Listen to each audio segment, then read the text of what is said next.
ভাই আমার একটা প্রশ্ন ছিল যে কোরআন নাম মুসলমানরা 5 ওয়াক্ত নামাজ কেন বাধ্যতামূলক করলো? এটা কি জরুরি ছিল? 5 ওয়াক্ত নামাজ জরুরি ছিল। আহ, এটা মানে প্রশ্নটাই আসলে বুঝলাম না যে এটা তো মানে মানে যদি এটা মিথ্যা ধর্ম হয়ে থাকে তাহলে কি কারণে 5 ওয়াক্ত নামাজ বাধ্যতামূলক করা হলো যে এটা করতে হবেই? মানে এটা কিন্তু তো অন্য অনেক ধর্মেই তো এরকম 2-3 বার বা 4 বার বা 10 বার 20 বার করে প্রার্থনা করতে হবে এরকম আছে। যদি অন্য ধর্মগুলাতে যদি এই জিনিসগুলা থাকে, এমনকি 10 বার 20 বার করে প্রার্থনা করতে হবে এরকমও ধর্ম আছে পৃথিবীতে, 4,500 ধর্ম আছে পৃথিবীতে। তাহলে এই যে মনে করেন 20 বার প্রার্থনা করতে বলছে একটা ধর্মে দিনের ভিতরে, তাহলে হ্যাঁ ওই হ্যাঁ ধর্মটা কি, যেহেতু 20 বার ধর্ম প্রার্থনা করতে বলছে ওই ধর্মে, যদি ওই ধর্মটা মিথ্যা হইতো তাহলে 20 বার প্রার্থনা করতে কবে কেন ভাই? এটা কি কোনো মানে কারণ আছে? তাহলে তো ওই হ্যাঁ, ধর্মটা সত্য হবে নাকি? ওইরকম হয় কিন্তু ইসলামে তো এটা পুরোপুরি ভাবে জোর দেওয়া হয়েছে, এটা মানে আচ্ছা এরকমই তাহলে বাধ্যতামূলক করা হয়েছে। ঠিক আছে, আমি একটা ধর্ম আবিষ্কার করলাম এই মাত্র। আমার ধর্মটার নাম হইতেছে সুঙ্গা সুঙ্গা ধর্ম। হ্যাঁ, এটার জি ভিতরে আপনার দিনে 500 বার মানে মাটিতে থুতু মাইরা সেই থুতুটা 4টা খাইতে হবে। আপনি হ্যাঁ যেটা করবেন, দিনে 100 বার মাটিতে থুতু ফালাবেন, ফালায় জিহ্বা দিয়ে 4টা খাবেন। নাক ঘষেন না নামাজের সময়? আপনারা মাটিতে তো নাক ঘষেন, তাই না? নাকে খত দেন, এটাতে বলে নাকে খত দেয়া। ঠিক আছে, নাক ঘষেন তো মাটিতে। হ্যাঁ, সিজদা যখন করেন তখন তো মাটিতে আপনারা নাক ঘষেন। নাকটারে মাটিতে লাগাইয়া নাকে খত দেন। হ্যাঁ, এরকম আমি একটা পুঙ্গা পুঙ্গা ধর্ম আবিষ্কার করছি, সেটার ভিতরে আপনার থুতু ছ্যাপ ফালায়া ছ্যাপটা 4টা খাইতে হবে দিনে 100 বার। তো দিনে যেহেতু 100 বার আমি আপনাকে বললাম করতে হবে, সুতরাং তো এই ধর্মটা তো তাহলে সত্য প্রমাণ হইলো, তাই না ভাই? আমি অনেক না, জোর এটা তো দিলাম। কোনো আমি যৌক্তিক অনেক কারণ। আমি অনেক জোর দিলাম, বললাম যে এটা করতেই হবে, এটা না করলে একটা খবর আছে আপনার। না করলে জাহান্নামে নিয়ে আপনার এই যে মানে কুত্তার মতো পিটানো হবে ভাই, কুত্তার মতো পিটানো হবে আপনারে জাহান্নামে নিয়ে, যদি না করেন। তাহলে আমি 100 বার না না সিস্টেম সেটা, দিচ্ছি, জি ভাই জোরও জি, দিচ্ছি, মানে জোরও দিচ্ছি, জোরও দিচ্ছি, 100 বারও সিস্টেম দিচ্ছি। তাহলে তো যদি মানে একটা কোনো কাম করতে জোর দেওয়া হয় এবং যদি 5 বার বা 10 বার করতে বলা হয়, তার মানে তো এটা সত্যই হইব নাকি? সত্য নির্ধারণের মাপকাঠি তো হইলো কোনো একটা কাম করতে বলছে, কামটা করতে জোর দিচ্ছে, তাইলে তো আমরা বুঝলাম যে যেহেতু আমি জোর দিয়া কইতাছি যে আপনার 100 বার ছ্যাপ ফালায় ছ্যাপটা চাটন লাগবো, এইটা তো তাহলে আমি জোর দিয়া কইছি, তাহলে তো এটা অবশ্যই সত্য হইব, ইসলামের থেকে সত্য হইব। আপনার যদি সত্য নির্ণয়ের মাপকাঠি এটা হয় যে জোর দিয়া কইছে নাকি, এবং কয়বার কইছে, 5 বার কইছে না 10 বার কইছে, এটা যদি হয় আপনার সত্য নির্ণয়ের মাপকাঠি, তাহলে আমারটা তো সেই মাপকাঠিতে আরো বেশি সত্য হইলো। ওই ইসলাম কইছে 5 বার, আমি কইছি 100 বার, মানে 20 গুণ সত্য হইলো, তাই না ভাই? হ্যাঁ হ্যাঁ, সেটা ঠিক। এটাই আমার মানে মাথার মধ্যে ঘুরতো যে আসলেই তো যদি এতই মানে পুরোপুরি মিথ্যা হতো তাহলে তো আর এতটা জোর দেওয়ার কথা না। আমি আমি অন্যান্য আপনারে কি বিষয় বলছি, আমি আমি আপনারে কি বুঝতে বলছি, পারছি। আপনি কিছু বোঝেন নাই জি মনে জি, হয়। বুঝতে পারছি। আমার কথা আপনি আমি কিছু বোঝেন নাই মনে হয়। আমি আমি বুঝতে পারছি আপনি কি বলছেন। না, এটা এখন আমার পরিষ্কার হলো, মানে আমি তখন এটা মানে সন্দেহ ছিল আমার এই কিন্তু বিষয়টা এই নিয়ে। এই জিনিসগুলা তো মানে এই যে 5 বার 7 বার আরেকটা ধর্মের ভিতরে ছিল 7 বার। মক্কায় সেই সময় যে সমস্ত ধর্ম প্রচলিত ছিল, আর একটা ধর্মের ভিতরে ছিল 7 বার, মোহাম্মদে কইছে 5 বার। হ্যাঁ, তাতে কি আসলো গেল ভাই? 5 বার কইলো না 7 বার কইলো, তা দিয়ে তো সত্য আমরা নির্ণয় করতে পারি না। যদি 3 বার কইতো তাহলে কি এটা সত্য হইতো? না, তাতেও 3 বার কইলো এটা সত্য হইতো এমন কোনো কথা নাই। যদি 17 বার কইতো তাহলে কি এটা সত্য হইতো? না, 17 বার কইলেও না এটা জোর দিয়া কইলো, তাতে কি সত্য হইলো? না, জোর দিয়া কইলেও সত্য হয় না, না জোর দিয়া কইলেও সত্য হয় না। সত্য নির্ণয়ের মাপকাঠি হইলো সেটার সপক্ষে কি প্রমাণ আছে, জি সেটার জি উপরে নির্ভর করে যে সেটা সত্য কি সত্য না। And এই কথা যে আল্লাহ কইছে, এইটার পক্ষে কি কোনো প্রমাণ আছে নাকি? যে আল্লাহ আসমানে মোহাম্মদ রে একটা গাধার পিঠে চড়াইয়া আসমানে নিয়ে গেছে, আসমানে গিয়া হেবাটা দেখাইছে, প্রথমে কইছিল 50 বার নামাজ পড়ন লাগবে নাকি ভাই? মেরাজের ঘটনা জানেন না ভাই? হ্যাঁ হ্যাঁ হ্যাঁ, এটা আমি শুনছি। এটা মেরাজের জানি ঘটনার বিষয়টা। সময় প্রথমে আল্লাহর কাছে গিয়া এলো, আল্লাহ কইলো যে তোর 50 বার তো করে 50 বার নামাজ পড়ন লাগবে দিনের ভিতরে নাকি ভাই? এটা তো শুনছেন। হ্যাঁ, আচ্ছা আপনি একটু তখন হিসাব করেন তো ভাই, মানে একবার নামাজ পড়তে কয় মিনিট সময় লাগে একটু হিসাব করেন তো ভাই। একবার নামাজ পড়তে প্রায় 20 থেকে 25 মিনিট লাগে, মিনিমাম 20 মিনিট তো লাগেই। আর অজু অজু করতে? করতে অজু আচ্ছা, করতে 10 মিনিট, 5 মিনিট। 4-5 আচ্ছা, মিনিট। তাহলে তাহলে মনে করেন 25 মিনিট সময় লাগলো একবার নামাজ পড়তে। হ্যাঁ, তাহলে 50 বার নামাজ পড়তে ভাই কত সময় লাগবে? তাহলে 25 বার ইন্টু 50, আমরা যদি একটা হিসাব করি তাহলে মিনিটে হয় 25। আচ্ছা দাঁড়ান, আমি ক্যালকুলেটর দিয়ে ক্যালকুলেশনটা করি। 25 ইন্টু 50, তাই না ভাই? তাহলে আমরা জি। একটু 25 25 ইন্টু 50, তাইলে হয় 1250 মিনিট। 1250 মিনিটে ভাগ দিব ঘন্টা দিয়া, মানে মানে 60 দিয়া, তাই না? 60 দিয়া হ্যাঁ, ভাগ দিলাম, 60 মিনিটে 1 ঘন্টা, তাহলে কয়, মানে দিনের ভিতরে দেখেন 20 ঘন্টা, প্রায় 21 ঘন্টা আমার নামাজ পড়নে কেটে যাবে। না, হ্যাঁ, এটা তো আচ্ছা, আমার কাছে ওইটা আল্লাহ তো যে এই আল্লাহ হ্যাঁ, যে হ্যাঁ, এই 50 বার নামাজ পড়নের বিধান দিতে নিছিল ফার্স্টে, হ্যাঁ, আল্লাহ কি ভাই বলদের বাচ্চা বলদ নাকি যে 50 বার 50 ওয়াক্ত নামাজ মানুষে কেমনে পড়বে? 1250 মিনিট লাগে।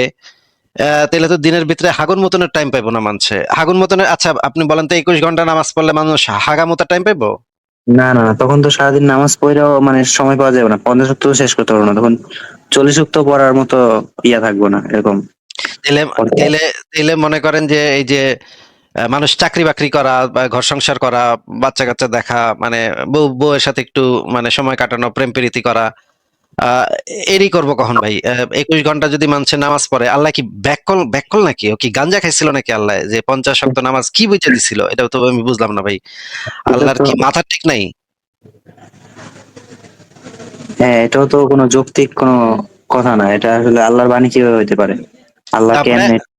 তারপরে এই বলদ আল্লাহরে তো আমি তো সামনে থাকলে থাপড়ায় আল্লাহর কান পট্টি লাল করে দিতাম যে তুই হালা কি কস, তুই তো 50 বার নামাজ মানছে পড়বো কেমনে? তুই কি ব্যাক কল নাকি? তুই গাঞ্জা খাইছিস রে হালা, হালার পর হালা।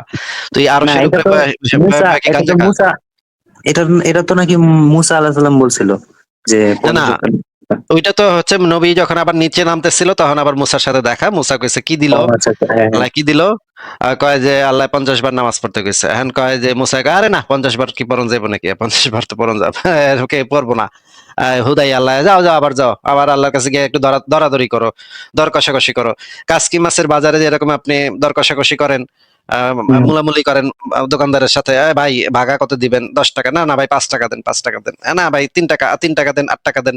এই যে দরাদরি করেন, মুসা এবার কইলো যে আচ্ছা ভাই, একটা প্রশ্ন, যে আল্লাহ তো সর্বজ্ঞানী, তাই না ভাই? হ্যাঁ, ভাই, জি, তো জি, আল্লাহ বেশি জ্ঞানী না মুসা বেশি জ্ঞানী কোন তো? অবশ্যই আল্লাহ। তাহলে আল্লাহর উপরে পাকনামি করলো মুসায়, মুসার মাথায় এটা ঢুকলো যে 50 বার মানছে নামাজ পড়তে পারবো না, এটা আল্লাহর মাথায় ঢুকলো না? আল্লাহ বিষয়টা মনে তো হয়, বুঝলাম না। হ্যাঁ, হ্যাঁ, সেটাই তো, এটাই তো ভাবার বিষয় অনেক। এইটা তো ভাই এটাই তো বিরাট দাঁড়িয়ে নাই। কারফা, বিরাট ভেজালের ভিতরে তো পড়লাম। এইরকম তো হওয়ার কথা না। বুঝবো তো বেশি আল্লাহ, সে তো সর্বজ্ঞানী, তার তো জ্ঞানের বাইরে তো কিছু নাই, তাই না? সে হ্যাঁ, হ্যাঁ, মুসাই বুঝলো, মুসাই ঠিকই বুঝলো, আল্লাহ বুঝে নাই। আল্লাহর কাছে আবারও নবী গিয়া কইলো, তখন গিয়া অর্ধেক কমায় দিল। তখন আবার মুসার কাছে আইলো, আবার মুসা কইলো, আরে না, অর্ধেক এটাও পড়তে পারবো না। তারপরে আবার গেল আল্লাহর কাছে, আবার গিয়ে অর্ধেক কমায় দিল। আচ্ছা ভাই, এখানে যে হাদিসের ভিতরে বুখারী, আমি আপনাকে হাদিস বের করে দেখাবো না, অসুবিধা নেই।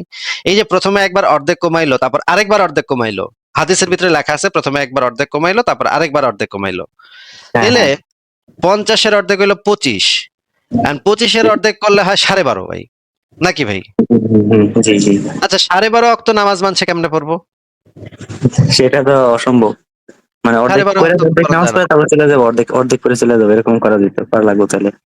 তাহলে আল্লাহ কি এত গাঞ্জাখোর যে মানে মানে অঙ্ক পারে না? তুই তুই তুই একবার অর্ধেক করলি, 50-এর অর্ধেক বুঝলাম 25 করলি, এরপর আবার অর্ধেক করলি, সে মানে 12.5, এটা কেমনে পড়বে? এটা কোনো কথা? এটা কোনো এটা তো মানে, এটা তো ক্লাস 5 পাস করলো মানছে এই অঙ্ক করবো না, তাই না? 50টা লাড্ডু দিচ্ছে মনে করেন একজন, একবার 5টা অর্ধেক করে দিল, এরপর আবার অর্ধেক করে দিল। লাড্ডু না হয় ভাগকরণ যায় মাঝখান দিয়া, কিন্তু নামাজের রক্ত তো ভাগকরণ যায় না। নামাজের রক্ত ভাগ করবো কেমনে? অর্ধেক পয়রা তো আবার দৌড় দিব। সেটাই তো, এটা তো ভাবার বিষয়। তাইলে তো দেখা যাচ্ছে এই গল্পের ভিতরে পদে পদে তো মানে সমস্যা, পদে পদে তো এই গল্পের ভিতরে পদে পদে তো নানা ধরনের মিস্টেক, নানা ধরনের প্রবলেম। এই গল্প তো আসলে বোঝাই তো যাইতেছে যে এই গল্প একটা বানাইনা গল্প, ভাবার গল্প, এটার হ্যাঁ, পিছনে অন্য কোনো কাহিনী ছিল। জি, জি, তাইলে আমার কাহিনীটা যদি আমরা আরেকটু ইনভেস্টিগেট করলে দেখা যায় যে সেই রাইতে নাকি নবী উম্মে হানির ঘরে ছিল ভাই। এইটা বিভিন্ন সিরাত গ্রন্থে খুবই পরিষ্কার ভাবে লেখা আছে। আচ্ছা, উম্মে হানি কে ছিল এটা কি আপনি জানেন ভাই?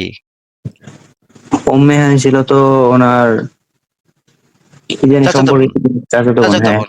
তো তার চাচাতো বোন। বাসায় থাকতো, তাগো বাসায় থাকতো, আবু তালিবের বাসায় মোহাম্মদ ছোটকাল থেকে আশ্রিত থাকতো। And সেই বাসার মাইয়া হইলো উম্মে হানি। হ্যাঁ, উম্মে হানি। উম্মে হানির ঘরে রাইতের বেলা মানে কামটা কি? মোহাম্মদ তো তখন মোহাম্মদের বউ আছে, মোহাম্মদের তো মানে বিবি আছে খাদিজা, উম্মে হানিরও তো জামাই আছে। জামাই আছে। এখন রাইতের বেলা চাচাতো বোনের বাসায় বিষয়টা কি? বা এই বিষয়টা তো একটু সন্দেহ সন্দেহ লাগতেছে। এটা তো একটু চিন্তা করানোর দরকার নাকি? অবশ্যই। তাইলে তো এটা তো ইসলামে তো বেগানা নারীর সাথে তো এইভাবে দেখা সাক্ষাৎ মেলামেশা করা তো এটা তো হারাম, তাই না? তাইলে সে চাচাতো বোনের বাসায় গেল, গিয়া রাইতের বেলা নাকি মেরাজে গেল, বুঝলাম না তো কাহিনীটা। আচ্ছা, এই উম্মে হানিরে ছোটকালে তো মোহাম্মদ বিয়ার প্রস্তাব দিছিল নাকি? হইতে পারে, তো সবারই দিছে, কত কত মানুষই দিল করলো। হ্যাঁ, কিন্তু আমি আপনার সেই এভিডেন্স দেখাতে পারি যে ছোটকালে একবার বিয়ার প্রস্তাব দিছিল। কিন্তু মেহানির বাপে বিয়া দেয় নাই। মেহানির বাপে কইছে যে না, বিয়া দিব না তোমার লগে। এখন তো তাইলে তো বিষয়টা হইলো যে মেহানির প্রতি মোহাম্মদের একটা খায়েশ যে ছিল, এটা তো বোঝা যায় নাকি এখান থেকে? হ্যাঁ হ্যাঁ, হইতেও পারে। কারণ ওরা তো জায়েজ করে দিছে, চাচাতো বোন তো কোনো বিষয় না। চাচাতো তাইলে বোন তো। এখন এখন যেটা মানে ইয়া হইলো যে এই রকমের মনে করেন চাচাতো বোনের বাসায় গিয়া মোহাম্মদ রাতে থাকছে টাকছে, কি কি না কি করছে জানি না, আমরা ভিতরে কি না কি করছে, দরজার ভিতরে কে কি করে এটা তো আর আমরা বলতে পারি না। এন্ড বাইরনের সময় মনে করেন সবাই দেখে ভালাইলো, দেখে এখন মোহাম্মদ জিজ্ঞেস করলো, আই মোহাম্মদ, তুমি উম্মায়নের ঘরের থেকে বেরিলা, ঘটনা কি? তোমার মানে তুমি এনে কেন? হ্যাঁ হ্যাঁ। উম্মায়নের মনে করেন জামাইও ঘরে নাই, জামাই গেছে বিদেশ। এন্ড মোহাম্মদ বাড়িলো, উম্মায়নের ঘরের থেকে দরজা দিয়ে বাড়িলো, সবাই দেখে ভালাইছে। হ্যাঁ হ্যাঁ। এখন এই সময় মোহাম্মদ এমন একটা কাহিনী কইলো যে আমি তো গেছিলাম আসমানে, হ্যাঁ মেরাজে গেছিলাম আমি, মেরাজে গিয়ে আল্লাহর সাথে দেখা করে আসলাম। এই গল্প যখন কইলো তখন মানুষ আর ওই জিনিসটা ভুলা গেল যে সে আসলে উম্মে হানির ঘরে থেকে বেরিয়েছিল। এটা নিয়ে আর মানুষ বেশি কথাবার্তা বললো না। তখন মানুষ এটা নিয়ে বেশি কথা বলা শুরু করলো যে মোহাম্মদ নাকি মেরাজে গেছিল। এইভাবে কথা পাল্টাইতে, কথা মানে প্রসঙ্গ পাল্টাইতে মানুষ তো এই ধরনের কাজকর্ম করে, তাই না? মনে করেন আপনি একটা জায়গায় ধরা হ্যাঁ, খেয়ে গেছেন, অবশ্যই। এক জায়গায় হাতে নাতে ধরা খেয়ে গেছেন, আর এমন একখান কথা কইবেন যেটা হইতেছে এমন একটা উদ্ভট কথা, মানছে তখন কইবো হায় হায় এই পাগলা কয় কি। মোহাম্মদ এরকমের একটা এমন পাগলা মার্কা কথা কইলো যে আমি মেরাজে গেছিলাম আল্লাহর কাছে। এখন এইটারে ঢাকা দেওয়ার জন্য সে যে উম্মায়নের ঘরের থেকে বেরিয়েছে, এই প্রশ্নের উত্তর কেন বেরিয়েছে, এই প্রশ্নের উত্তর যেন দেওয়ার না লাগে, এই জন্য সে এমন একটা গল্প ফাঁদলো যে সে আসমানে গেছিল, সাত আসমানের উপরে আল্লাহর সাথে দেখা করে আসছে, আল্লাহ তার নামাজ পড়তে গেছে। এই কথা হ্যাঁ, তো বোঝাই যায় যে মানে মোহাম্মদ এখানে একটা মানে মানে ইয়া করছে, জিনিসটা পাশ কাটাইছে। যেন এই প্রশ্নের উত্তর দাও না লাগে যে উম্মেহানির ঘরে রাতের বেলা রাত বিরাইতে সকালবেলা বাড়িয়েছে ঘরের থেকে, সবাই দেখে ফেলাইছে। এইটাই তো কাহিনী আমার কাছে যেটা মনে হয় যে কাহিনী তো আসলে এইটা, এবং এই মেরাজের গল্পের ভিতরে দেখা যাচ্ছে নানা সমস্যা। এক মানে মুসারে নাকি একবার দেখছে, জেরুজালেমে একবার দেখছে, আবার নাকি দেখছে হচ্ছে গিয়া এসে গিয়া 6 নম্বর আসমানে গিয়া নাকি একবার দেখছে, আবার নাকি আরেকটা আসমানেও মুসারে দেখছে। তো 3 আসমানে মুসা থাকে কেমন আবার একসাথে? নাকি তো সবাই সব নবীরা নাকি একসাথে আসছিল, তখনও দেখছে সবাই তখনও দেখছে। একসাথে ছিল। হ্যাঁ হ্যাঁ হ্যাঁ, হ্যাঁ। তখনও দেখছে। আবার এইটা কেমনে হয়? এইগুলা তো মেলে না। আবার এক জায়গায় লেখা আছে, এক হাদিসে লেখা আছে ইয়াকুব ছিল এই আসমানে, আর এক হাদিসে লেখা আছে ইয়াকুব ছিল ওই আসমানে। আসমানের গুলা তো হিসাব বর্ণনা তো মিলে না। বর্ণনা তো মিলে না। তাইলে তো বোঝা যায় যে এইখানে মোহাম্মদ একটা মানে এমন কিছু করছে যে কাহিনী তো মিথ্যা কাহিনী কইলে এক একজনের মানুষ এক এক কাহিনী কয়, তাই না? তখন তার ঠিক থাকে না, হিসাব নিকাশ ঠিক থাকে না, কোন আসমানে কারে দেখছে। হয়তো মোহাম্মদ এক সাহাবীরে কইছে আমি এখানে দেখছি, মুসারে দেখছি এই আসমানে, আরেক সাহাবীরে কইছে মুসারে দেখছি ওই আসমানে। এখন তো মনে নাই, ব্যাটার তো মনে নাই যে কারে কি কইছিলাম। মিথ্যা কথা যখন কয় তখন তো এই রকমের মিস্টেক হয়ে যায়। তো আপনি যদি চান তাহলে আমি সেই রেফারেন্স গুলা বের করে আপনাকে দেখাতে পারি যেখানে মোহাম্মদ এই সমস্ত মানে বাটপারি করছে, এবং এই এখন উম্মাহানির ঘরে যে ছিল সেটারে ঢাকা দেওয়ার জন্য এই সমস্ত বানায় বানায় কইছে। এটা আমি আপনাকে দেখাইতে পারি, কিন্তু আপনি কি সেগুলো দেখতে চান? জি জি জি, অবশ্যই অবশ্যই। তাহলে আপনি এক কাজ করেন, আগে এই সংশয়.com একটা লেখা আছে উম্মাহানি বিষয়ে, সেই লেখাটা আপনি আগে পড়েন, আজকেও যুক্ত হতে পারেন, পড়ে আসেন, তারপরে আপনার সাথে সেটা নিয়ে আমরা একটা একটা করে আলাপ করবো নি। জি জি জি, অবশ্যই। আর ঠিক আমি আছে ভাই? আমার, জি জি, হ্যাঁ আমি বলেন। আমার পরিচয়টা একটু দেই। আমি হ্যাঁ হচ্ছে বলেন। যে ছোটবেলা থেকে আমার, যখন একটু বোঝার বয়স হয়েছে, তখন থেকে আমার বাবা মা জোর করে আমার মাদ্রাসায় ভর্তি করে দিয়েছিল, কওমি মাদ্রাসাতে। তো তখন মানে মাদ্রাসা থাকাকালীন তো অন্য কিছু দুনিয়া সম্পর্কে আমার কোনো ধারণা ছিল না। তখন আমার সবকিছু আপনার আমার ওইখানে শুধু এইগুলাই ছিল। বাইরের জগৎ কিরকম ছিল কিরকম এগুলো আমার ধারণা ছিল না, আমি জানতাম না। তখন থেকে জোর করে সবকিছু করানো হয়েছে। তো ওইখানে আবার পরে আমার কোরআন হেফজখানাতে আমার ভর্তি করালো 3-4 বছর পড়ালেখার পর। ওইখানে দেখলাম যে আমি আমার মাথার মধ্যে এগুলো ঢুকে না, মুখস্থ হয় না, এক এক পৃষ্ঠা করে মুখস্থ করতাম। তো আমারে পিটাইয়া সারাদিন হুজুররা পিটাইতো, পিটাই পিটাই মুখস্থ করানোর চেষ্টা করতো। এরকম আমি 6 মাস 7 মাস এরকম বহুত কষ্ট করছি, আমার হাত লাল বানা ফেলতো।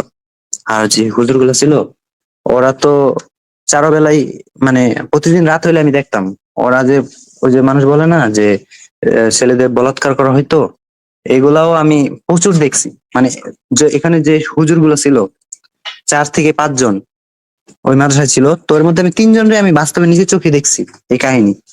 আরো 2 জনের ওইগুলো আমি বলতে পারি না। বাট ওইখান থেকে আমার আসলে চিন্তা ভাবনা যে যারা কোরআনের হাফিজ ছিল 2 থেকে 3 জন, আমার যে উস্তাদ ছিল ওরাও এই কাজগুলা করতো। তো ওইখান থেকে আমার মাথার মধ্যে আস্তে আস্তে ঘুরতো, অনেক প্রশ্ন আসতো। তো আমি কখনো এগুলো নিয়ে ভাবি নাই, হয়তো আমি ভাবছি যে মানুষ তো এরকম হইতে পারে 2-1 জন, সবাই তো আর এক না। এরপর থেকে আস্তে আস্তে আর কি অনেক চিন্তা ভাবনা মাথায় আসছে, আরো অনেক ঘটনা বড় লম্বা। তো ঠিক আছে, আপনার কথা শুনে তো খুবই খারাপ জি, লাগলো যে আপনাকে অনেক মারপিট করা হয়েছে ছোটবেলা থেকে। কিছুদিন আগে আমি তো আপনার আপনার ওয়েবসাইটে আমি ঢুকছিলাম। তো ওইখান থেকে আমার চিন্তা ভাবনা মানে এতটা চেঞ্জ হয়েছে যে আমি এটা খোলামেলা ভাবে আমি বলতে পারতেছি। তো আমি আগে তো এরকম চিন্তা ভাবনাই করতে পারতাম না যে এটা বলা সম্ভব। তখন তো আমাদের যেই পরকালের বইটা ঢুকাই দেওয়া হয়েছিল, ওইটা আসলে আমি ভাবলেও আমার অনেক ভয় লাগতো। তো আপনার ওয়েবসাইটে যাওয়ার পর থেকে ইনশাল্লাহ আশা মানে ইনশাল্লাহ অনেকটা আল্লাহ চেঞ্জ পাক হয়েছে। হ্যাঁ, হ্যাঁ, ঠিকই আছে। আল্লাহ পাকই মানুষকে নাস্তিক করে, আল্লাহ পাকই মানুষকে আস্তিক করে, কোনো সমস্যা নাই। হ্যাঁ, হ্যাঁ, আল্লাহ পাক যেন সেটাই। আমাদের সবাইকে নাস্তিক হওয়ার তৌফিক দান করেন। আমিন। আমিন, ঠিক আমিন। আছে, ঠিক আছে আপনার ভাই, ভালো থাকেন ঠিক আছে, ভালো থাকেন। তাহলে। ঠিক আছে, আচ্ছা ভালো ঠিক থাকেন। আছে।